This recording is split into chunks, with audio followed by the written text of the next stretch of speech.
MCTV news కి స్వాగతం. నా పేరు వరుణ్. ముందుగా బులెటిన్ హెడ్లైన్స్ చూద్దాం. ప్రభుత్వ స్థానాల్లో అక్రమంగా ఇళ్లను నిర్మించుకున్న వారి ఇళ్లను క్రమబద్ధీకరణ చేసుకుని పట్టా పొందండి. సబ్ కలెక్టర్ మేఘస్వరూప్ వెల్లడి. ఈ సంవత్సరం ఆఖరి వరకు కూడా దరఖాస్తు చేసుకునే సమయం ఉందన్న సబ్ కలెక్టర్. రాత్రి 10 గంటల 30 నిమిషాలకు వరకు కూడా హోటల్ దుకాణాలు మూసివేసి నేరాలు జరగకుండా పోలీసులకు సహకరించండి. డీఎస్పీ కొండయ్య నాయుడు విజ్ఞప్తి. అదేవిధంగా విద్యార్థుల నడవడికపై తల్లిదండ్రులు నిఘా ఉంచాలన్న డీఎస్పీ. ఇక డీటెయిల్ చూస్తే ఎటువంటి అనుమతులు లేకుండా ప్రభుత్వ స్థలాల్లో నిర్మాణం చేసుకున్న ఇళ్లను క్రమబద్ధీకరణ చేసే అవకాశం లభించిందని సబ్ కలెక్టర్ మేఘస్వరూప్ తెలియజేశారు. నేడు మదనపల్లి సబ్ కలెక్టర్ కార్యాలయంలో ఆయన విలేకరుల సమావేశం నిర్వహించారు. ఈ సందర్భంగా సబ్ కలెక్టర్ మాట్లాడుతూ రాష్ట్ర ప్రభుత్వం ఆదేశాల మేరకు 2019 అక్టోబర్ నెలకు ముందు ప్రభుత్వం స్థలాల్లో ఇళ్ల నిర్మాణం చేసి ఉంటే అటువంటి వాటికి సంబంధించి ఏదైనా కరెంటు బిల్లు, నీటి పన్ను, రసీదు వంటివి ఏదైనా ఉంటే సచివాలయంలో దరఖాస్తు చేసుకోవాలని కోరారు. ఈ సంవత్సరం కూడా ఆఖరి వరకు కూడా దరఖాస్తు చేసుకునేందుకు అవకాశం ఉందని అన్నారు. ప్రజలు ఈ అవకాశాన్ని సద్వినియోగం చేసుకోవాలని కోరారు. అందరికీ నమస్కారం. ఈరోజు మనం సబ్ కలెక్టర్ ఆఫీస్లో ఈ ప్రెస్ బ్రీఫింగ్ అనేది పెట్టుకున్నాం. దీని ఒక ముఖ్య ఉద్దేశం వచ్చి మనకు గౌరవనీయుల చంద్రబాబు నాయుడు ముఖ్యమంత్రి గారి నుండి ఆదేశాల మేరకు అండ్ మన revenue department special chief secretary Shri RPC Jodia sir ఉత్తర్వుల మేరకు GOMS 30 అన్నది 29/1/2025 నాడున జారీ చేయడం జరిగింది. ఈ జీవో అన్నది ముందు వచ్చిన జీవోస్కే కంటిన్యూషన్గా ఏదైతే రెగ్యులరైజేషన్ జీవో అని మనం పిలుచుకుంటామో అదే భాగంగా ఈ సంవత్సరం కూడా ఈ జీవోని ఎక్స్టెండ్ చేయడం జరిగింది. ఇంతకుముందు GO 95 అని, GO 296 అని వివిధ జీవోలు ప్రతి సంవత్సరం 2015-16 నుండి కూడా ప్రభుత్వం, మన రాష్ట్ర ప్రభుత్వం జారీ చేస్తూ ఉన్నారు. అదే భాగంగా ఈ సంవత్సరం GOMS 30 మనకు జనవరిలో మనకు ప్రభుత్వం నుండి జారీ చేయడం అయింది. దీని ఒక ముఖ్య ఉద్దేశం ఏంటంటే regularization of unauthorized occupation on unobjectionable government lands. అంటే ఏవైతే అన్అథరైజ్డ్గా గృహం కానీ, ఇల్లు కానీ, పేద ప్రజలు కానీ, APL ఫ్యామిలీస్ నిర్వహించుకుంటారో అండ్ అన్అబ్జెక్షనబుల్ గవర్నమెంట్ ల్యాండ్స్ అంటే మనకు వాగులు, వంకలు, లేకపోతే రోడ్డు, రాస్తా పొగంబోకులు అండ్ మున్సిపల్ ఏవైతే పబ్లిక్ పర్పస్ కోసం లైక్ శ్మశానాలు కావచ్చు అండ్ వివిధ పబ్లిక్ పర్పసెస్ కోసం కేటాయించిన ల్యాండ్ కాకుండా గయాలు భూములు, వాటిలో అన్అథరైజ్డ్గా నిర్మించుకున్న ఇల్లులు, వాటిని రెగ్యులరైజ్ చేసుకోవడానికి ఈ సంవత్సరం ఒక మనకు ఈ జీవో తరఫున ఇచ్చిన ఒక ముఖ్య ఇన్స్ట్రక్షన్స్.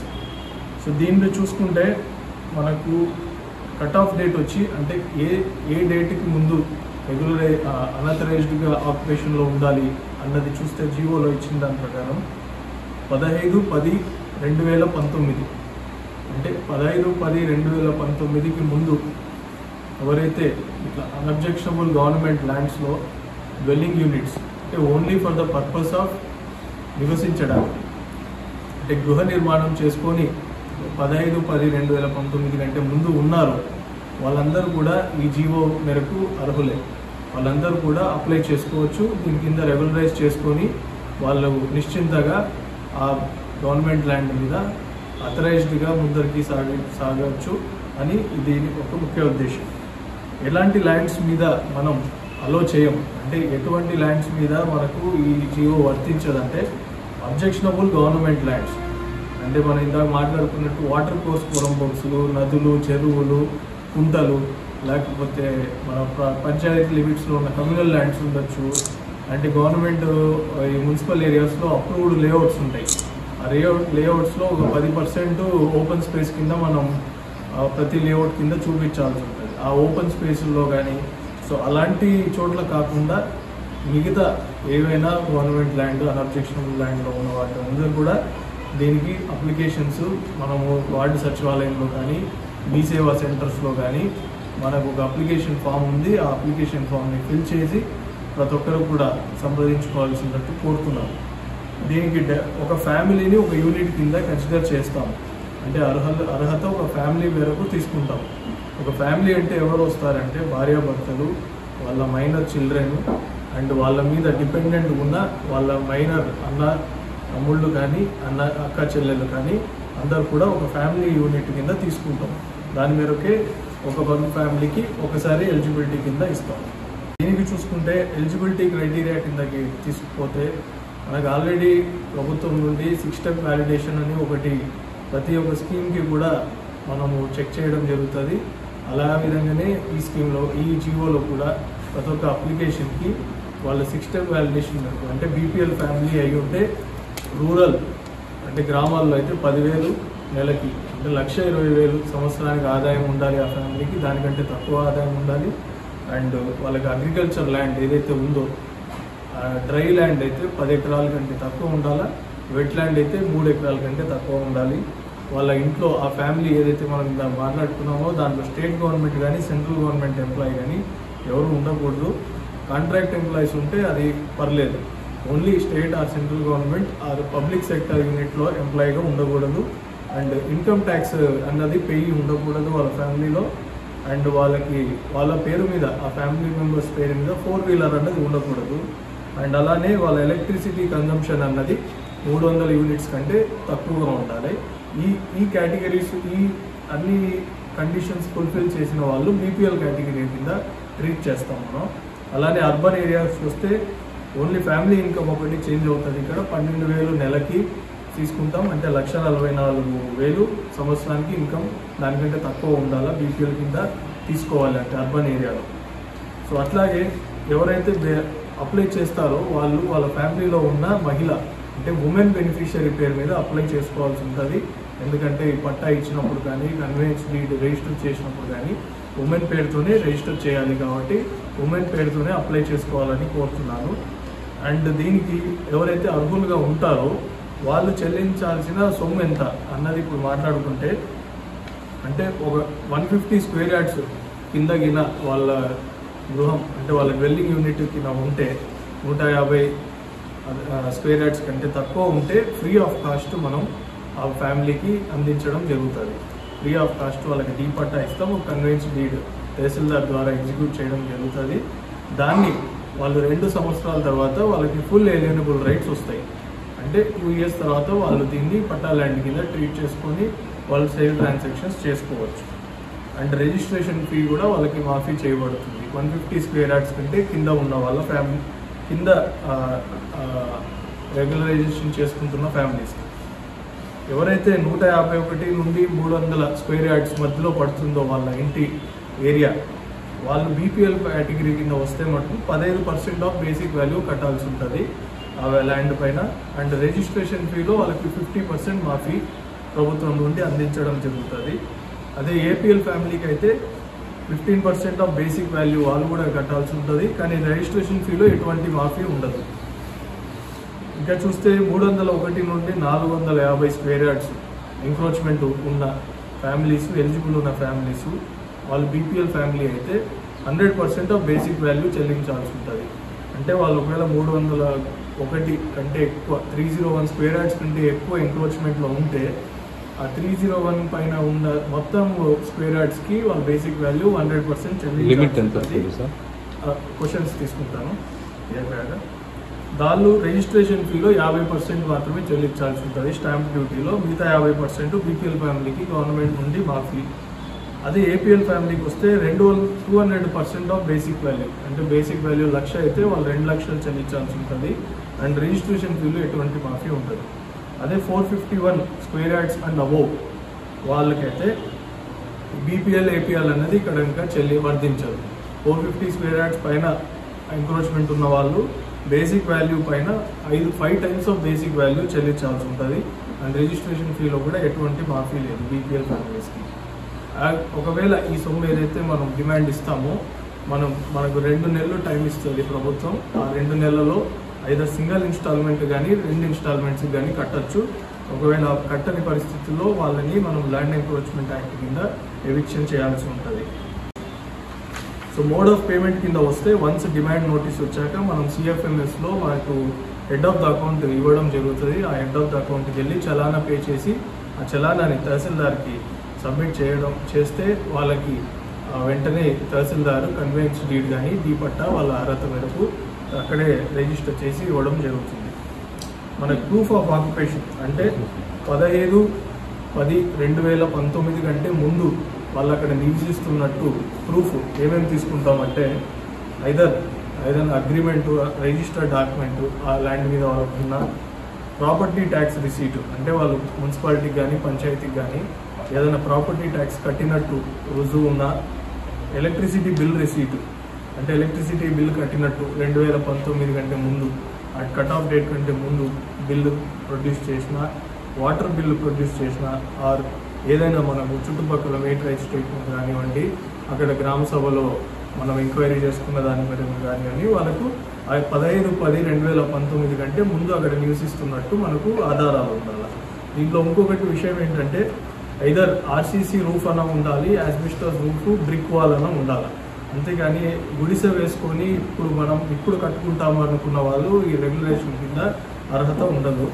కంప్లీట్గా ఇంటి నిర్మాణం జరిగి ఉండాలా, అక్కడ వాళ్ళు నివసిస్తూ ఉండాలి. అలాంటి వాళ్ళు మాత్రమే ఈ స్కీమ్ కింద మనం రెగ్యులరైజ్ చేయడానికి వీలు పడుతుంది. అండ్ ఈ స్కీమ్కి ఎప్పుడులోపు అప్లై చేసుకోవచ్చు? ఈ సంవత్సరం 31/12/2025 లోపు ఎవరైతే అన్ని ఇట్లా ప్రభుత్వ భూముల్లో ఇల్లీగల్గా, అన్అథరైజ్డ్గా ఇల్లు నిర్మాణం చేసుకొని నివసిస్తున్నారో వాళ్ళందరికీ ఇదొక మంచి అవకాశం ప్రభుత్వం నుండి. వాళ్ళందరూ కూడా వాళ్ళ దగ్గర ఉన్న వార్డు సచివాలయం కానివ్వండి, అర్బన్ అయితే రూరల్ అయితే విలేజ్ గ్రామ సచివాలయం పోయి వాళ్ళ అప్లికేషన్ ఫామ్ సబ్మిట్ చేస్తే అక్కడ వాళ్ళకు ఒక కంప్యూటర్ జనరేటెడ్ రసీదు వస్తుంది. ఆ రసీదే వాళ్ళకి వాళ్ళ అప్లికేషన్ని ట్రాక్ చేసుకోవడానికి వీలు పడుతుంది. వన్స్ అప్లై చేశాక అక్కడ స్థానిక విఆర్ఓ విచారించడం జరుగుతుంది. అది అబ్జెక్షనబుల్ ల్యాండా, అన్అబ్జెక్షనబుల్ ల్యాండా, విలేజ్ సర్వేయర్ హద్దులు కొల్చడం జరుగుతుంది. అంటే 150 స్క్వేర్ యార్డ్స్ కింద ఉన్నారా, పైన ఉన్నారా, ఎంత స్క్వేర్ యార్డ్స్ నివసిస్తున్నారు వాళ్ళని. దాని మేరకు అప్లికేషన్ ఫామ్ని తహసీల్దార్ గారికి ఫార్వర్డ్ చేస్తే తహసీల్దార్ గారు ఆర్ఐ సిబ్బందితో, మన రెవెన్యూ శాఖ సిబ్బందితో మరలా విచారించి దాన్ని కరెక్ట్ ఆర్ రిజెక్ట్ అనే అప్రూవల్ ఆ చెక్ లిస్ట్ మేరకు అప్లికేషన్ని సబ్ కలెక్టర్కి ఫార్వర్డ్ చేయడం జరుగుతుంది. సబ్ కలెక్టర్ గారి ఆధ్వర్యంలో sub divisional level approval committee అన్నది ప్రతి మండలానికి ఒకటి ఏర్పాటు చేయడం జరుగుతుంది. ఆ సబ్ డివిజనల్ లెవెల్ అప్రూవల్ కమిటీలో మెంబర్స్గా మన రూరల్ ఏరియా అయితే ఎంపీడీఓ, అర్బన్ అయితే టౌన్ ప్లానింగ్ వాళ్ళు ఉంటారు. అట్లాగే రూరల్లో తహసీల్దారు, అర్బన్లో municipal commissioner and sub collector గారు చైర్మన్. సో వీళ్ళ అందరూ డెసిషన్ తీసుకొని ఐదర్ అప్రూవల్ చేయాలా, రిజెక్ట్ చేయాలా ఈచ్ అప్లికేషన్ని చేశాక వన్స్ ఆర్డర్ పాస్ అవుతుంది ఆ కమిటీ నుండి. ఆర్డర్ పాస్ అయిన దాని తర్వాత తహసీల్దార్ ఏ తహసీల్దార్ కిందకైతే ఆ అన్అథరైజ్డ్ రెగ్యులేషన్ వస్తుందో ఆయన డిమాండ్ నోటీస్ జనరేట్ చేయడం జరుగుతుంది. ఆ డిమాండ్ నోటీస్ జనరేట్ చేసిన 2 నెలల లోపు వాళ్ళు సొమ్ము చెల్లించాల్సి ఉంటుంది. ఒకవేళ ఏపీఎల్ ఫ్యామిలీ అయితే అండ్ 150 స్క్వేర్ యార్డ్స్ కంటే ఎక్కువ ఉంటే, తక్కువ ఉన్న వాళ్ళకి ఫ్రీ ఆఫ్ కాస్ట్లో ఇస్తాం కాబట్టి ఎటువంటి సొమ్ము చెల్లించాల్సిన అవసరం ఉండదు. అండ్ వన్స్ ఆ అమౌంట్ అన్నది సిఎఫ్ఎంఎస్లో డిపాజిట్ చేశాక వాళ్ళ అర్హత మేరకు కన్వెన్స్ డీడ్స్ అన్నది వాళ్ళకి ఇవ్వడం జరుగుతుంది. అప్ టు 150 స్క్వేర్ యార్డ్స్ వాళ్ళకి విత్ 2 years ఆఫ్ లిమిటేషన్ ఉంటుంది వాళ్ళకి ఇచ్చిన పట్టా మీద. అండ్ 150 స్క్వేర్ యార్డ్స్ పైన ఎవరికైతే చలానా కట్టి తీసుకుంటారో కన్వెన్స్ డీడ్ వాళ్ళకి ఎటువంటి రెస్ట్రిక్షన్స్ లేదు. వాళ్ళు డే 1 నుండే వాళ్ళకి ఫుల్ ఎలిజిబుల్ రైట్స్తో మనం కన్వెన్స్ డీడ్ ఇవ్వడం జరుగుతుంది. సో నేను మన డివిజన్ ప్రజలందరికీ కోరుతున్నది అండ్ మీడియా మిత్రులకి కోరుతున్నది ఏంటంటే ఈ యొక్క స్కీమ్ని, అవకాశాన్ని మన ప్రజలందరికీ సద్వినియోగం చేసుకోవాలని మనస్ఫూర్తిగా కోరుతున్నాను. ఎందుకంటే చాలాసార్లు మన అన్అథరైజ్డ్గా కన్స్ట్రక్ట్ చేసుకొని చాలా భయపడుతూ ఉంటారు, ఎప్పుడు ఎవిక్ట్ చేస్తారా, ఎప్పుడు ఎవిక్షన్ నోటీస్ వస్తుందా అని. అట్లా ఉన్న వాళ్ళందరూ కూడా మీరు దగ్గరలో ఉన్న సచివాలయానికి, మీ సేవా సెంటర్కి వెళ్ళి అప్లికేషన్ ఫిలప్ చేసుకొని ఆ విఆర్ఓని సంప్రదించడం చేస్తే మీ అప్లికేషన్స్ అన్నది క్లియర్ అవుతాయి.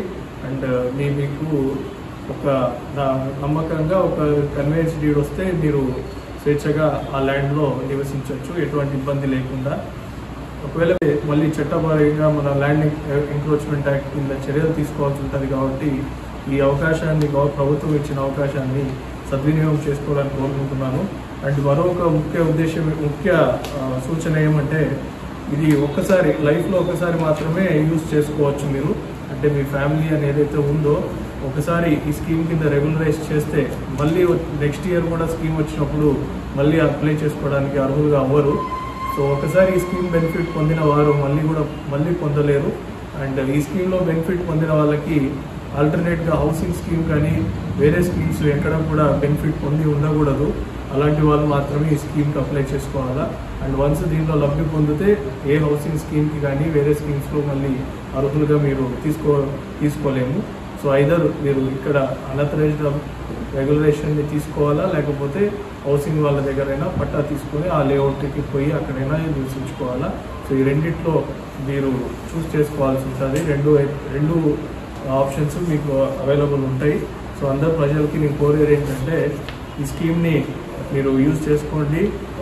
అబ్జెక్షనబుల్ ల్యాండ్స్లో ఉన్న వాళ్ళు కాకుండా అన్అబ్జెక్షనబుల్ ల్యాండ్స్లో ఉన్న వాళ్ళందరూ కూడా ఇది యొక్క ప్రభుత్వం నుండి వచ్చిన మంచి స్కీమ్ GOMS 30 కింద. మీకు ఇంకా కూడా ఇన్ఫర్మేషన్ కావాలంటే మా ఆఫీసర్స్, రెవెన్యూ సిబ్బంది అందరు కూడా మీకు అందుబాటులో ఉంటారు. ఎవరినైనా అడిగినా కూడా మీకు గైడ్ చేయడం జరుగుతుంది. అండ్ అలానే మీడియా మిత్రులు కూడా ఈ స్కీమ్ గురించి బాగా పబ్లిసిటీ చేసి ప్రజల్లో అవేర్నెస్ తేవాలని కోరుకుంటున్నాము. విద్యార్థులు చెలుమార్గం పట్టకుండా వాడి నడవడికపై తల్లిదండ్రులు నిఘా పెట్టాలని డీఎస్పీ కొండయ్య నాయుడు పేర్కొన్నారు. నేడు మదనపల్లి డీఎస్పీ కార్యాలయంలో ఆయన విలేకరుల సమావేశాన్ని నిర్వహించారు. ఇక ఒంటిపూట బడులు ప్రారంభమైన నేపథ్యంలో తమ పిల్లలు ఒంటరిగా ఈతకు పోకుండా ఎండలో తిరగకుండా జాగ్రత్తలు తీసుకోవాలని సూచించారు. అదేవిధంగా ఎస్పీ ఆదేశాల మేరకు కూడా రాత్రి 10:30 తర్వాత ఎటువంటి పరిస్థితుల్లోనూ హోటళ్లు, అంగళ్లు మూసివేయాలని స్పష్టం చేశారు. ఇతర ప్రాంతాలకు వెళ్లాలనుకునే వారు కూడా తమ పరిధిలోని పోలీస్ స్టేషన్ నందు సమాచారం అందిస్తే ప్రత్యేక నిఘా ఏర్పాటు చేయడం జరుగుతుందని అన్నారు. మదనపల్లి ప్రజలకు ముఖ్యంగా విజ్ఞప్తి, ఈ సమ్మర్ స్టార్ట్ అయింది. ఈ సమ్మర్లో మీరు ఈ హాలిడేస్ పైన కానీ వెకేషన్స్ పైన కానీ ఎక్కడైనా మదనపల్లి నుంచి 2-3 రోజులు వెళ్ళేటప్పుడు మీరు మీ ఇంట్లో విలువైన వస్తువులు ఉంచుకోకుండా జాగ్రత్త పడండి. లేదు తప్పదు అనుకుంటే పోలీసులకు ఇంటిమేట్ చేస్తే అక్కడ బీట్ మేము ఇంటెన్సిఫై చేస్తాము. అదేవిధంగా ఈ సమ్మర్లో పిల్లలందరికీ హాలిడేస్ ఉన్నాయి. ఈ హాలిడేస్లో మీ పిల్లలు ఎక్కడ తిరుగుతున్నారు, ఏం చేస్తున్నారు అనేది దానిపై కూడా మీరు నిఘా పెట్టాలి. ఈ పిల్లలు ఈ మధ్య హైవేలో ఎక్కువగా ఈ స్కూటీలు బండ్లు వేసుకొచ్చేసి రేసుల్లో పాల్గొంటున్నారు. దీనిపై కూడా గత 3 రోజులుగా స్పెషల్ డ్రైవ్ చేసి ఒక 50 మంది వరకు కౌన్సిలింగ్ చేశాము. కొన్ని బండ్లు కూడా సీజ్ చేశాము.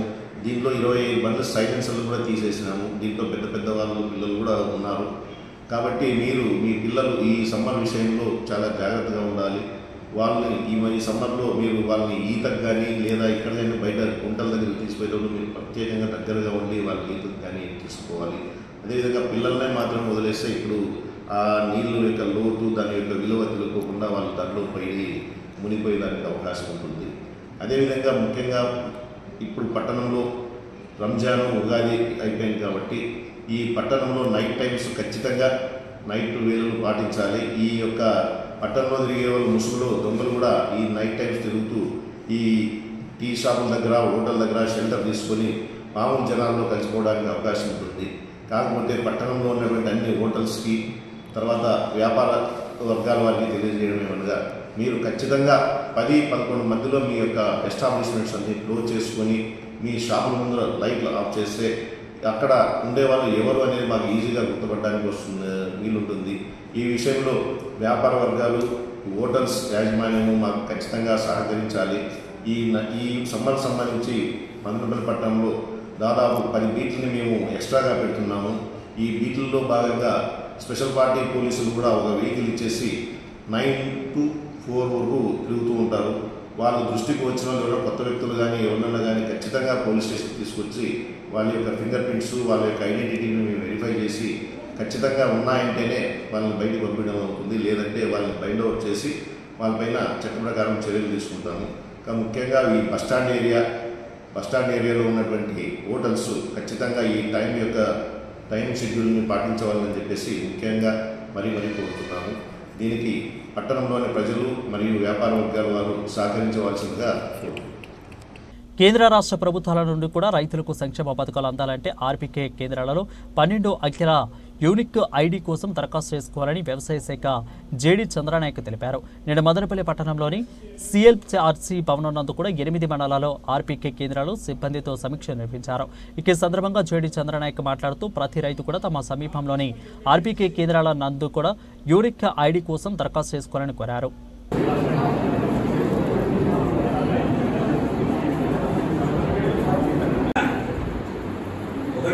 హైలైట్ చేస్తున్నావు, మిగతా 3 ఏమైనా సప్లై చేస్తున్నారు వాటిని 8% పెట్టుకుంటే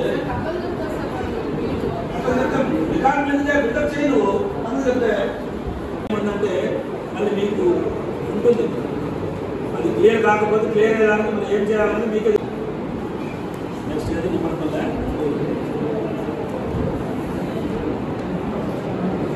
23 అప్లికేషన్స్ కావాలి, నాకు కావాల్సింది పేమెంట్ కావాలి. దీంట్లో ఇండియన్ మనకి ఇచ్చింది ఇంప్లిమెంట్స్ ఎన్ని ఇచ్చారు మీకు?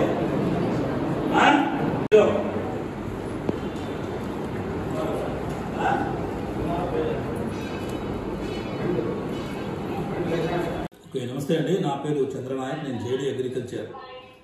సో ఈరోజు మదనపల్లి డివిజన్ ఆర్ఎస్టీకి సంబంధించి 8 మండలాల ఆర్ఎస్టీ ఇన్ఛార్జీలు అలాగే వ్యవసాయ అధికారులు ఏడీఎల్తో రివ్యూ చేయడం జరిగింది. దీంట్లో మెయిన్ టాస్క్ ఏంటంటే మనకు పిఎం కిసాన్ బెనిఫిషరీస్కి ఒక విశిష్ట సంఖ్య ఇవ్వాలనే ఉద్దేశంతో government of India farmer registration అనే ప్రక్రియను స్టార్ట్ చేశారు. దాదాపు జిల్లాలో 1,78,000 మంది రైతులు పిఎం కిసాన్ బెనిఫిషరీస్ ఉన్నారు. సో వీళ్లకు కంపల్సరీ రిజిస్ట్రేషన్ నెంబర్ అనేది గవర్నమెంట్ ఇవ్వడము, తద్వారా ప్రభుత్వం నుంచి వచ్చే ప్రతి రాయితీని ఆ సంఖ్య ఉండే వాళ్ళకు మాత్రమే ఎలిజిబిలిటీ చేసేటట్లు గవర్నమెంట్ ఇన్స్ట్రక్షన్స్ ఇచ్చింది. సో దానిలో భాగంగా దాదాపు 75% కంప్లీట్ అయిపోయింది. సో 85% అచీవ్ అయితే మనకు గవర్నమెంట్ ఆఫ్ ఇండియా నుంచి దాదాపు 175 కోట్లు బడ్జెట్ వచ్చేదానికి అవకాశం ఉందనే ఉద్దేశంతో బాగా ప్రెజర్స్ ఉన్నాయి హెడ్ ఆఫీస్ నుంచి. సో అది ఈ నెల 15 వరకు మనం కంప్లీట్ చేసేదానికి ప్లాన్ చేస్తున్నాం. ఇప్పటికి 75% చేశాము. ఇంకొక 10% మనం పెంచగలిగితే ఖచ్చితంగా మనకు గవర్నమెంట్ ఆఫ్ ఇండియా నుంచి రావాల్సిన ఫండ్స్ వచ్చేదానికి అవకాశం ఉంది. మోరోవర్ పిఎం కిసాన్ బెనిఫిషరీస్ ఎవరైతే ఉన్నారో వీళ్లకు ఇప్పటి వరకు 19 ఇన్స్టాల్మెంట్స్ వితౌట్ ఎనీ రిస్ట్రిక్షన్స్ ఇచ్చేసినారు గవర్నమెంట్ ఆఫ్ ఇండియా. ఇప్పుడు 20వ ఇన్స్టాల్మెంట్ ఇవ్వాలంటే మ్యాండేటరీ ఈ రిజిస్ట్రేషన్ నెంబర్ ఉండాలి. దాంతోపాటు గవర్నమెంట్ ఆఫ్ ఏపీ ఇచ్చే 14,000 రూపాయలు రైతు అన్నదాత సుఖీభవ అనే పేరు మీద 14,000 మన ఏపీ ప్రభుత్వం ఇస్తుంది, వాళ్ళు 6,000, రెండు కలిసి 20,000 రూపాయలు 3 ఇన్స్టాల్మెంట్స్లో ఈ సంవత్సరం ప్లాన్ చేసి ఇచ్చేదానికి ప్లాన్ చేస్తున్నాం. ఇది రావాలన్నా కూడా ఆ రిజిస్ట్రేషన్ నంబరు 11 సంఖ్యల నంబర్ ఏదైతే ఉందో అది కంపల్సరీ చేశారు. సో అందులో భాగంగా మిగతా రైతులు ఎవరైతే ఉన్నారో పెండింగ్ ఫార్మర్స్ వాళ్ళందరినీ రిక్వెస్ట్ చేస్తున్నాను, రైతు భరోసా రైతు సేవా కేంద్రానికి వెళ్ళి మా సిబ్బంది దగ్గర మీరు రిజిస్ట్రేషన్ చేసుకోగలిగితే ఆ నంబర్ మీకు అలాట్ అవుతుంది. భవిష్యత్తులో ప్రభుత్వం నుంచి ఏది రావాలన్నా కూడా ఆ నంబర్నే ప్రామాణికంగా తీసుకుంటారు. సో అందుకే రైతాంగాన్ని రిక్వెస్ట్ చేస్తున్నాను. ఇది ఒక టాస్క్. అయితే యాంత్రీకరణ విషయం కింద దాదాపు మనకు 2,80,00,000 రూపాయలు ప్రభుత్వం మంజూరు చేసింది. ఇప్పటి వరకు 1,20,00,000 మాత్రమే మనము టార్గెట్ రీచ్ కాగలిగినాం. సో ఇంకా దాదాపు 1,60,00,000 మన దగ్గర పెండింగ్ ఉంది. సో అది కూడా ఆర్ఎస్కే వైజ్ మేము టార్గెట్స్ ఆల్రెడీ ఇచ్చేసాం. 50% నుంచి 40% నుంచి 50% వరకు సబ్సిడీ వచ్చేదానికి అవకాశం ఉంటుంది. సో అది కూడా రైతులు ఆర్ఎస్కే ఇన్ఛార్జీతో సంప్రదించి కావాల్సిన స్ప్రేయర్ అయితేనేమి, ఇంప్లిమెంట్స్ అయితేనేమి, లేదా ట్రాక్టర్ డ్రాన్ ఇంప్లిమెంట్స్ అయితేనేమి, ఇలాంటివన్నీ మనము 50% సబ్సిడీతో ఇచ్చేదానికి ఆర్ఎస్కే వైజ్ టార్గెట్స్ ఇచ్చాం. సో అది కూడా మనకి ఇంకా 1,60,00,000 పెండింగ్ ఉంది కాబట్టి as early as possible 1 week or 10 డేస్లో అది కూడా కంప్లీట్ చేయమని ఆర్ఎస్కేలకు క్లియర్ కట్గా ఇన్స్ట్రక్షన్స్ ఇవ్వడం జరిగింది. సో దీంతో పాటు మనకు ఈ సంవత్సరం వ్యవసాయ శాఖ ద్వారా స్థూల ఉత్పత్తి జీవీఏ అనే దాన్ని 605 కోట్ల రూపాయలు వ్యవసాయ శాఖ నుంచి జీవీఏని ప్రమోట్ చేయాలని ఒక లక్ష్యం నిర్దేశించింది ప్రభుత్వం. సో మనకు అన్ఫార్చునేట్లీ లాస్ట్ ఖరీఫు, లాస్ట్ రబీ, ఈ ఖరీఫు, ఈ రబీ 4 సీజన్లు లోటు వర్షపాతం వల్ల మనకు ఆశించిన మేరకు పంటల దిగుబడి అనేది రాలేదు. సో అందుకే ఈ 605 కోట్లు జీవీఏను మనము గవర్నమెంట్కు అందించేదానికి ఈ 2 సీజన్లతో సరిపోదు కాబట్టి 3వ సీజన్లో కూడా పంట వేయాలనేది గవర్నమెంట్ నిర్దేశించింది. సో దాన్ని ఎండాకాలం అంటే సమ్మర్ క్రాప్గా వేరుశనగను ఎవరైతే సాగు చేస్తారో అలాంటి రైతులకు 50% సబ్సిడీతో విత్తనాలు, అలాగే సూక్ష్మ పోషకాలు, అలాగే పురుగు మందులు పిచికారీ చేయడానికి 50% సబ్సిడీతో ఇప్పించే ఏర్పాటు చేస్తున్నాం. ఎవరైతే రైతు బోర్వెల్ ఉండి ఎండాకాలం పంట వేస్తారో వాళ్ళని కూడా ప్రమోట్ చేసి 3వ పంటగా వేరుశనగ పండించి జీవీఏ పెరగడానికి తోడ్పడుతుందనే ఉద్దేశంతో ఈ 3వ పంట వేరుశనగగా కూడా సాగు చేస్తున్నాం. అంతకుముందు మనకు సమ్మర్ క్రాప్ ఈ క్రాప్ బుకింగ్ లేదు. సో ఈసారి మనం సమ్మర్ క్రాప్ కూడా చేస్తున్నాం కాబట్టి సమ్మర్ క్రాప్ ఈ క్రాప్ బుకింగ్ చేసేదానికి యాప్ కూడా ఆల్రెడీ ఎనేబుల్ చేశారు. సో అది వేరుశనగ ఒకటే కాదు, ధాన్యం ఏదైనా ధాన్యం కానీ అలాగే ఉద్యానవన పంటలు కానీ ఏదైనా వేసుకునే రైతులు ఉంటే అది కూడా సమ్మర్ క్రాప్ కింద ఈ క్రాప్ బుకింగ్ కూడా చేసేదానికి ప్లాన్ చేస్తున్నాం. సో ఇవన్నీ కొంచెం బాగా చేయాలనే ఉద్దేశంతోనే ఈరోజు మదనపల్లికి రావడము. 8 మండలాల ఆర్ఎస్కేలతో ప్రతి పర్సన్ ఎందుకు పూర్గా ఉన్నాడు, ఏంటి కారణాలని తెలుసుకొని వాళ్ళకు దిశానిర్దేశం చేసి దీన్ని మ్యాక్సిమం ఈ నెల 15కు క్లియర్ చేయమని ఇన్స్ట్రక్షన్స్ ఇవ్వడం జరిగింది. సో మదనపల్లె డివిజన్లో ఉండే 8 మండలాల రైతులకు నేను పర్సనల్గా రిక్వెస్ట్ చేసేది ఏంటంటే మీరు కూడా మా వ్యవసాయ సిబ్బందితో సహకరిస్తే ఈ టాస్క్ కంప్లీట్ చేసేదానికి అవకాశం ఉంటుంది. Thank you. ముస్లింలకు అన్యాయం చేసే విధంగా ఎన్టీఏ ప్రభుత్వం వక్ఫ్ బోర్డు అలైన్మెంట్ బిల్లును తీసుకొచ్చిందని వీసీకే పార్టీ రాష్ట్ర ప్రధాన కార్యదర్శి పీటీఎంఓ శివప్రసాద్ ఆరోపించారు. నేడు మదనపల్లి పట్టణంలోని సిపిఐ కార్యాలయంలో వీసీకే పార్టీ ఆధ్వర్యంలో రౌండ్ టేబుల్ సమావేశం నిర్వహించారు. ఈ సందర్భంగా పీటీఎంఓ శివప్రసాద్ మాట్లాడుతూ కేంద్రంలోని ఎన్డీఏ కూటమి ప్రభుత్వం ముస్లింలకు వ్యతిరేకంగా ఈ వక్ఫ్ బోర్డులో అలైన్మెంట్ బిల్లును పార్లమెంట్లో ప్రవేశపెట్టిందని అన్నారు. వెంటనే యొక్క బిల్లును ఉపసంహరించుకోవాలని, లేని పక్షంలో ఆందోళన ఉధృతం చేస్తామని హెచ్చరించారు. అందుకే మేధావులు గొంతు చించుకొని అరుస్తూ ఉన్నారు. అనేక విష సర్పాలు ఈ దేశాన్ని పరిపాలన చేస్తూ ఉన్నాయి. ఈ విష సర్పాల కోరల నుంచి భారత మాటను మనం కాపాడుకోవాలి, అందుకు పిలుపునిస్తా ఉన్నారు. ఈ నేపథ్యంలోనే మన వాళ్ళు, మన ఎస్సీలు, ఎస్టీలు, బీసీలు, ముస్లింలు కాబట్టి అలాంటి వాళ్ళు కడుగులు కలిగే విధంగా మనమందరూ ప్రగతిస్తూ ఉన్నటువంటి మేధావులు అందరూ కూడా ఒక మాతాన్ని చాలా దుర్మార్గంగా మాట్లాడుతూ ఉన్నారు. అంటే లాక్కోవడం మంచిదే కదా, అంటే ముస్లింల ఆస్తులు లాక్కోవడం మంచిదే కదా అని మాట్లాడుతూ ఉన్నారు. అయ్యా ఈ రోజు ముస్లింల ఆస్తులు లాక్కుంటా ఉన్నారు. ఎంత ఉందని తెలుసా ముస్లింల ఆస్తి? వక్ఫ్ ఆస్తి 9,40,000 ఎకరాలు. భారతదేశంలో ఆర్మీ, తర్వాత రైల్వే, తర్వాత అతిపెద్ద భూ యజమాని వక్ఫ్ బోర్డు.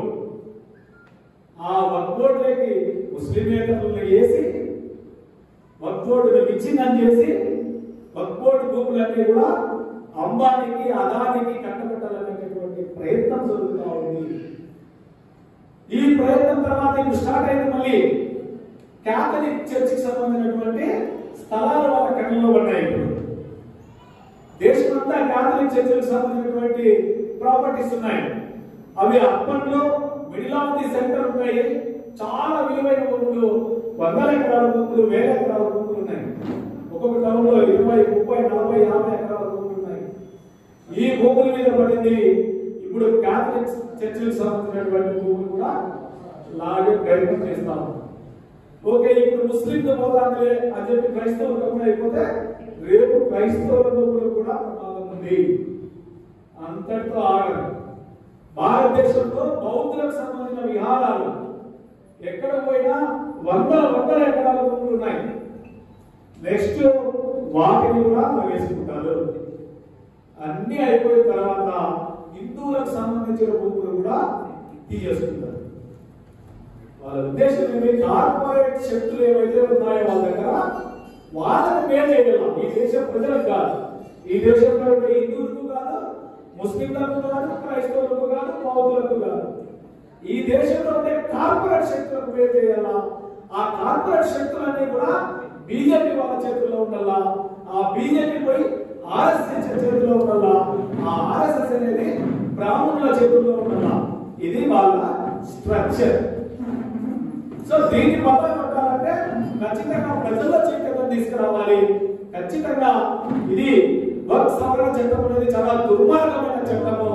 ఇది ఖచ్చితంగా ముస్లింల యొక్క స్వయం పరిపాలన స్వేచ్ఛ మీద జరిగినటువంటి దాడి. ఈ దాడిని ప్రతి ఒక్కరు కూడా ఖండించాలి. ఖండించే విధంగా ప్రజలందరినీ కూడా మనం చైతన్యవంతం చేయాలి. అందుకోసమే ఈ సమావేశానికి మేము అందరినీ ఆహ్వానించాం. ఇప్పుడు 2024 ఆగస్టులో ప్రవేశపెట్టిన బీజేపీ వాళ్ళ చట్ట సవరణ బిల్లు తొలిసారిగా ముస్లింల దీన్ని దెబ్బకొట్టేదానికి ముస్లింల ఐక్యమత్యం మీద కానీ, ముస్లింల ఆర్థిక స్థోమత మీద కానీ, ముస్లింల ఆర్మీల దెబ్బకొట్టడానికి బీజేపీ తొలిసారిగా వక్ఫ్ చట్ట సవరణ వెనుదిరిగే విధంగా ఈ బిల్లును పాస్ చేయడం జరిగింది. దీన్ని భారతదేశం యావత్తు చాలా మంది దాదాపు 50% కంటే ఎక్కువ జనాలు వ్యతిరేకిస్తున్నారు. అయినా కానీ వాళ్ళకు పార్లమెంట్లు రాజ్యసభలో బలం ఉంది. అర్ధరాత్రి వరకు, రాత్రి 2 గంటల వరకు కూర్చొని ఎవరైతే వ్యతిరేకిస్తారో వాళ్ళంతా బయట వెళ్ళిన తర్వాత కూడా వాళ్ళకున్న సాధనతో సక్సెస్ చేయడం జరిగింది. దానికి మన రాష్ట్రం నుంచి కళ్ళబల్లి మాటలు చెప్తూ ఏ పూటకు ఆ పూట మాటలు మార్చుతున్నటువంటి మన ప్రాంతీయ పార్టీలు అనేటువంటి టీడీపీ కానీ, వైసీపీ కానీ ఈ అధినేతలు కరెక్ట్గా చెప్పాలంటే మోసగాళ్ళు. ఎందుకంటున్నానంటే ఎలక్షన్లకు ముందు ముస్లింస్ కు మేము అండగా ఉంటాం, మీకు మేము భరోసా ఉన్నాం, మా ఓటేసి గెలిపించుకోండి అని చెప్పిన ఇరువురు ఇప్పుడు బీజేపీ వారికి భయపడి వాళ్ళ తొత్తులుగా మారి వారు ఏం చెప్పినా సరే, రాష్ట్రాన్ని తాకట్టు పెట్టడానికైనా సరే, భారతదేశ ప్రజలను ముంచేసేదానికైనా సరే బీజేపీ వాళ్ళ కనుసన్నల్లో వాళ్ళకి భయపడి వాళ్ళు ఎలాంటి పిల్లలు పెట్టినా కూడా మేము ఒక్క సెకండ్ కూడా వెనకడు వేయమని చెప్పి మరి అటు టీడీపీ కానీ ఇటు వైసీపీ కానీ, వైసీపీ అయితే మరీ ఘోరం. ఎలక్షన్ జరిగే 2 రోజుల ముందు వరకు రాష్ట్రం యావత్తు వాళ్ళ మంత్రులతో కూడా చెప్పించి, ప్రెస్ మీట్ వరకు చెప్పించి మరి నైట్ లో పోయి బీజేపీకి అనుకూలంగా బయట వేసిన పరిస్థితి ఉంది. ఇలాంటి మోసగారులు మన ఆంధ్రప్రదేశ్ లో ఉన్నారు. దేశం యావత్తు ఇండియా కూటమి పార్టీలు కానీ, ఇండియా కూటమిలో లేనటువంటి స్వతంత్ర పార్టీలు కూడా ఈ వక్ఫ్ బిల్లును వ్యతిరేకించడం జరిగింది. అయినా కూడా బీజేపీ దీన్ని సక్సెస్ఫుల్ గా చేసుకోగలిగింది, అందరినీ భయపెట్టించి. ఇకపోతే వక్ఫ్ భూమి తమ అజెండా ఏదైతే ఉందో ఆ అజెండా అమలు చేయడంలో చాలా దుందుడుగా వ్యవహరిస్తూ ఉంది. ఏంటి దాని అజెండా? బీజేపీకి అజెండా ఏం లేదు. ఆర్ఎస్ఎస్ ఏం చెబితే అదే దాని అజెండా. ఆర్ఎస్ఎస్ ఏం కోరుకుంటుందంటే ఈ దేశాన్ని మొత్తాన్ని హిందూ రాష్ట్రంగా చేయాలి. హిందూ మతాన్ని, హిందూ మతం అనేది పేరు లేదు, ఇప్పుడు సనాతన ధర్మం అని ఇచ్చిన పేరు, దాన్ని కూడా పెద్ద ఎక్కడుందో హిందూ మతం చూపించండి అని చెప్పి అడిగిన నేపథ్యంలో ఇప్పుడు సనాతన ధర్మం అని చెప్పి మాట్లాడుతున్నారు. ఈ సనాతన ధర్మాన్ని పాటించే వాళ్ళే ఈ దేశంలో ఉండాలి, లేకపోతే అందరూ విదేశీయులుగా పరిగణించాలి అనేటటువంటి విధానాన్ని ఆర్ఎస్ఎస్ ముందుకు తెచ్చింది. ఆ ఆర్ఎస్ఎస్ సిద్ధాంతాన్ని బీజేపీ అమలు చేయడానికి శాయశక్తిగా కృషి చేస్తాం. ప్రతి చిన్న అవకాశాన్ని వినియోగించుకొని ఈ దేశంలో ఆర్ఎస్ఎస్ అజెండాను అమలు చేయడానికి ప్రయత్నం చేస్తాం. అందులో భాగంగా మనం పరిశీలన చేస్తే వెనుకబడినటువంటి ప్రాంతాలకి, వెనుకబడినటువంటి తరగతులకి ఇచ్చేటటువంటి ప్రత్యేక హోదా ఉన్నటువంటి 370 ఆర్టికల్ రద్దు చేసింది. అది చేయడం ద్వారా కేవలం జమ్మూ కాశ్మీర్ మాత్రమే ప్రత్యేక హోదా ప్రతిపత్తి పోతారని చెప్పి అందరూ అనుకున్నాం. చాలా మంది అక్కడ ఎవరు ఆస్తులు కొనడానికి లేదు, పెట్టుబడులు పెట్టడానికి లేదు, అదెందుకు మా దేశంతోనే కలిసి ఉంది కానీ ప్రత్యేక రాజ్యాంగం ఆ రాష్ట్రానికి ఎందుకు అని చెప్పి మాట్లాడినటువంటి వాళ్ళు ఈరోజు మన రాష్ట్రానికి ఎందుకు హోదా రావడం లేదు అనేటటువంటి విషయాన్ని మాత్రం మరుగున పట్టిస్తారు. దీనికి దానికి లింక్ ఉందనేటటువంటి విషయం కేవలం ఒక ముస్లిం అక్కడ ఆ అధికారికంగా ఉంది, వాళ్ళతో ప్రయోజనాలు ఎక్కువ ఉన్నాయనేటటువంటి సాకుతో మన రాష్ట్రానికి లాంటి వెనుకబడినటువంటి ప్రాంతాలకి ప్రత్యేక హోదా లాంటిది రాకుండా అది అడ్డులో వెళ్ళింది. అది ఒకటి ముస్లింల మీద దాడితో జరిగినటువంటి ఒక అంతేకాదు. ఈరోజు ముస్లింల మీద పెద్ద ఎత్తున దాడి చేయడానికి గ్లౌజ్ ఇవ్వాలి అంటే ఎవరైనా సరే ప్రేమించుకుంటే వాళ్ళు ఇంకా రకరకాలుగా ముస్లింలు మార్చేసి వాళ్ళ సంతృప్తి చేసుకుని ఈ దేశంలో ఉన్నటువంటి ఆస్తులను అన్నింటినీ కొలగొట్టాలని చెప్పి ప్రయత్నం చేస్తున్నారు అనేది ఒక పెద్ద ఎత్తున దాడి గ్లౌజ్ ఇవ్వాలి పేరుతో జరిగింది, జరుగుతోంది కూడా ఇప్పటికీ. తర్వాత ఘర్ వాపసీ మీరందరూ కూడా ఇలా చెప్పారు అసలు పాయింట్, దాన్ని వాళ్ళు కూడా అంగీకరిస్తున్నారు.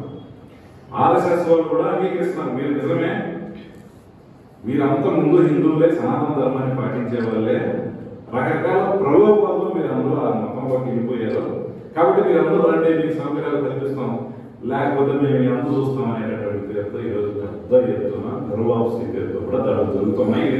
మాకు ఎక్కువ ఉత్తర భారతదేశంలో కనపడుతుంది. ప్రజలందరూ సుఖ సంతోషాలతో ఉండాలని శ్రీరామచంద్రుడి కూడా పూజలు చేయడం జరిగిందని జనసేన పార్టీ రాష్ట్ర నాయకులు శ్రీరామ రామాంజనేయులు తెలిపారు. నేడు మదనపల్లి రూరల్ మండలం కొత్త కురాకులపల్లె నందు కూడా జరిగిన సీతారాముల కళ్యాణ మహోత్సవం నందు ఆయన పాల్గొనడం జరిగింది. ఇక అనంతరం ఈ గ్రామంలో మంత్రి నాదెళ్ల మనోహర్ జన్మదిన వేడుకలు ఘనంగా నిర్వహించారు.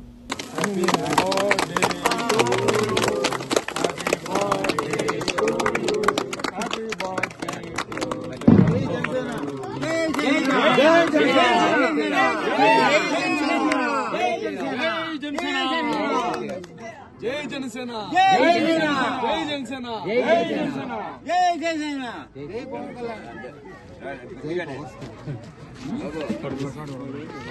శ్రీరామ్, జై శ్రీరామ్, జై శ్రీరామ్, జై శ్రీరామ్, జై శ్రీరామ్, జై శ్రీరామ్, జై శ్రీరామ్, జై శ్రీరామ్, జై శ్రీరామ్, జై శ్రీరామ్.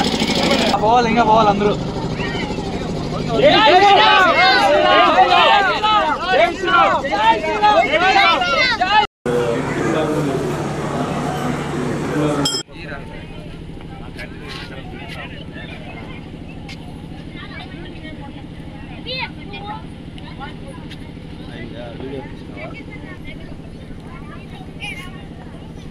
ఈరోజు ఆంధ్ర రాష్ట్ర ప్రజలకు మరియు ఉభయ రాష్ట్ర తెలుగు వారందరికీ కూడా, మన భారతదేశంలో తెలుగు వారందరికీ శ్రీరామనవమి శుభాకాంక్షలు. ఇలాంటి పర్వదినాన జన్మించినటువంటి శ్రీ నాదెళ్ల మనోహర్ గారి జన్మదినానికి వారు జనసేన పిఎసి చైర్మన్గా మరియు ఆంధ్రప్రదేశ్ రాష్ట్ర పౌర సరఫరాల శాఖ మంత్రిగా గొప్పగా తన కార్యాలు చేస్తున్నారు. అలాంటి గొప్ప వ్యక్తికి భగవంతుడు శ్రీరామ ఈరోజు కొత్త కురాకులపల్లి సిటిఎం గ్రామం, ఇక్కడ రామాలయంలో అన్నదానము సంతర్పణ జరుగుతూ ఉంది.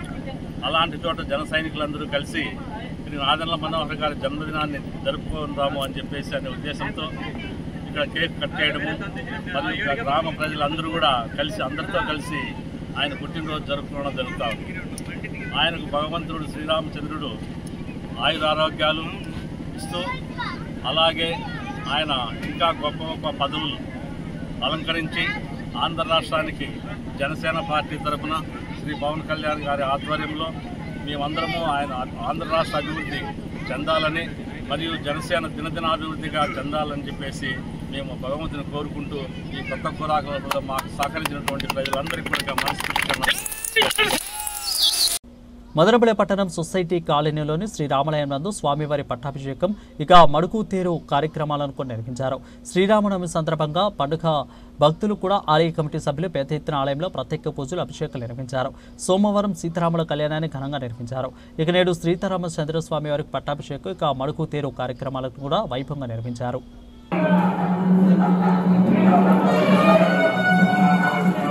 స్వామి ఆ హ్యాండ్తో పోయిరా, ఆ హ్యాండ్ ఇంకొక హ్యాండ్ అట్లా అట్లా.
Thank you.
జై శ్రీరామ్.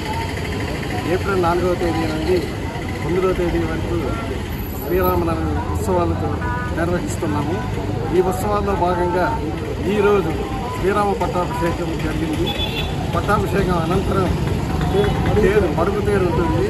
ఈ మడుగుతేరు వల్ల ఏమిరా అంటే కాలనీ పురవీధులన్నింటిలోనూ స్వామివారిని ఊరేగింపుగా తీసుకొస్తున్నాము. సాయంకాలం 5 గంటల నుండి 10 గంటల లోపల ఈ ఉత్సవం ముగుస్తుంది. రేపు తిరుమంజనం అంటే చక్రస్నానంతో ఈ ఉత్సవాలు ముగిస్తున్నాము. ఈ ఉత్సవాలకు సంబంధించి కాలనీ పురప్రజానికం కానీ మా కమిటీ మెంబర్ల యొక్క సహకారం కానీ ఎంతో ఉంది. దీనివల్ల వచ్చే ఏడాది కూడా ఇదే విధంగా ఉత్సవాన్ని ఇంకా ఘనంగా నిర్వహిస్తామని తెలియజేస్తూ శ్రీరామ సేవా సంఘం తరఫున ప్రెసిడెంట్గా నేను కృతజ్ఞతలు తెలియజేసుకుంటూ జై శ్రీరామ్. మదనపల్లి రూరల్ మండలం కురవంక పంచాయతీ నందు సర్పంచ్ పసుపులేటి చలపతి ఆధ్వర్యంలో గ్రామస్తులు రాములవారి ఊరేగింపు అత్యంత వైభవంగా నిర్వహించారు. శ్రీరామనవమి పండుగ సందర్భంగా ఈ ప్రాంతంలోని ఆలయంలో సీతారాముల కళ్యాణం ఊరేగింపు అత్యంత వైభవంగా జరిగింది.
ఉన్నటువంటి శ్రీ కోదండ రామస్వామి ఆలయం నందు ప్రతి ఏటా శ్రీరామనవమి రోజున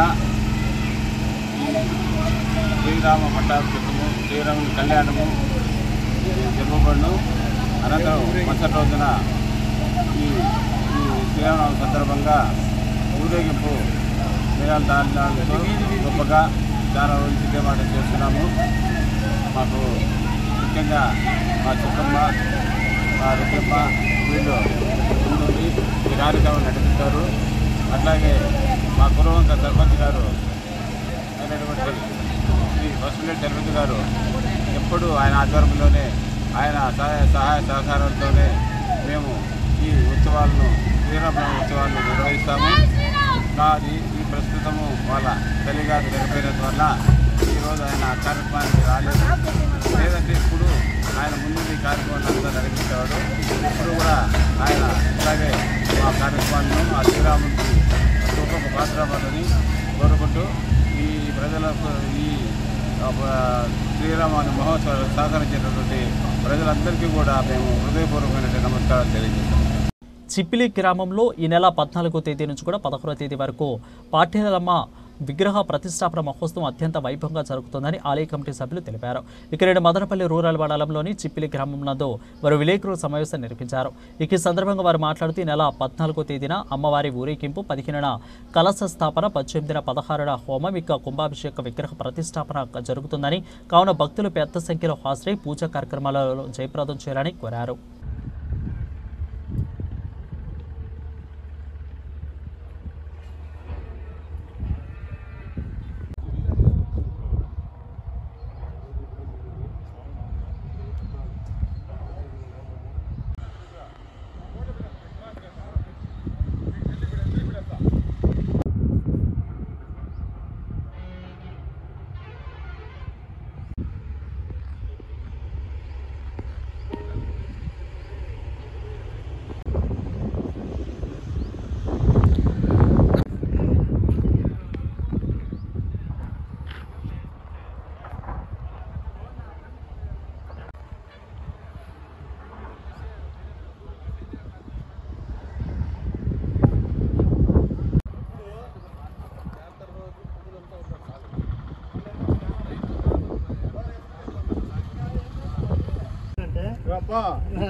ఇది కొత్తగా కడతారు మళ్ళా.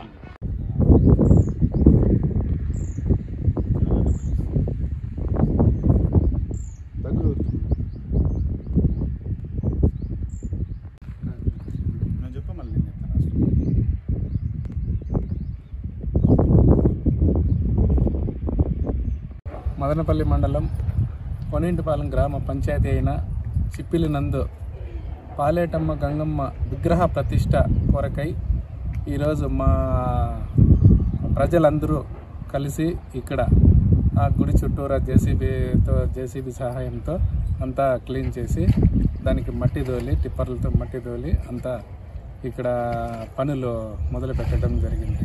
14, 15, 16 తేదీలలో అమ్మవారి విగ్రహ ప్రతిష్ట జరుగుతుంది. అందరికీ నమస్కారము.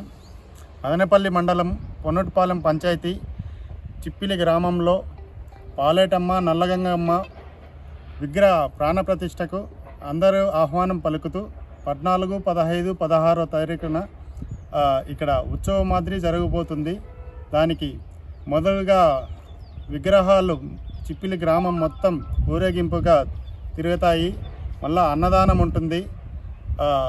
అందరూ మదనపల్లి మండలంలో అందరూ ప్రజలందరూ పాల్గొనాలని కోరుకుంటూ ఆ కార్యక్రమానికి రామిరెడ్డి గారిపల్లి జేసీపీ వేణు, జేసీపీ 2 టిప్పర్లు గుడి ఆవరణంలో మొత్తము మట్టి తోలి అదంతా సదరం చేసి దానికంతా సహాయం అందించాడు.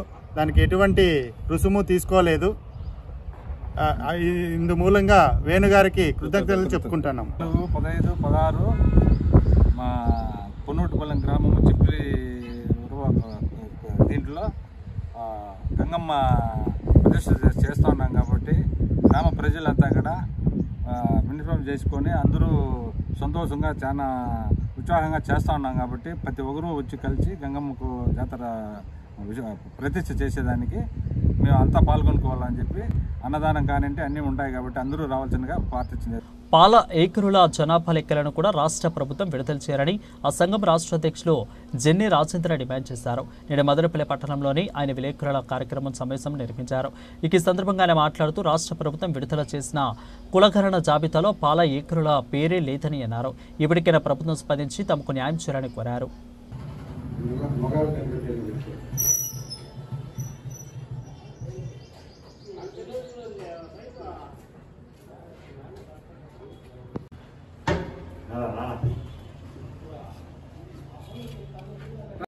పాలయ్య ఆఫీస్లో ఉన్నాంపా, పాలయ్య ఆఫీస్లో ఉన్నాం.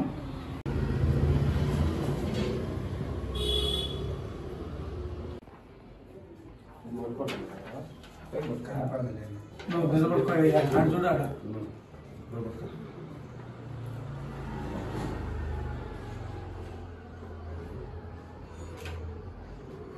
ప్రెస్ మీట్ పెట్టడం ఏమనగా ఆంధ్రప్రదేశ్లో పాల ఏకరి కులస్తులు